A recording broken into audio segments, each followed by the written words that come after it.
ശ്രീമദ് അയ്യപ്പ ഭാഗവതം പ്രഥമകാണ്ഡം. വിഘ്നേശസ്തുതി.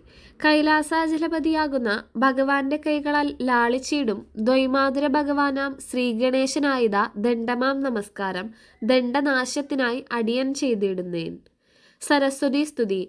വീണാപാണിയാം നീലവേണിയാൾ സരസ്വതി വീണാഗാനമായി മമ നാവിതിൽ വസിക്കേണം. ഈണമായി ഓരോ വാക്കും തോന്നേണേ ഭഗവതി ഈണമായി നടനങ്ങൾ നാവിന്മേൽ തുടർന്നിടൂ. ആചാര്യസ്തുതി.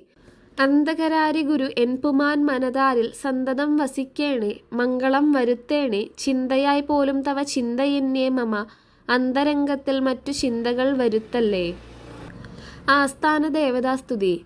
പൊന്മണി അണിഞ്ഞങ്ങ് വെണ്മയായി പട്ടും ചുറ്റി പെൺമണിയാളാം ലക്ഷ്മി കൺകളിൽ കുളിരേകി ഉണ്മയായി പുൽകുന്നേരം മന്ദമായി സ്മിതമൂറും പെൺമണി രമാദേവി കേകനാം നാദാദേവ മണ്ണിതിൽ വിണ്ണിൻ തുല്യം മണ്ണിനെ നിനയ്ക്കുകിൽ കണ്ണൻ തൻ മണികണ്ഠപുരമാം മഹാദേശം മഹാസ്ഥലം തന്നിൽ ജന്മത്തെ കനിഞ്ഞോരു അംബുജാവിലോചന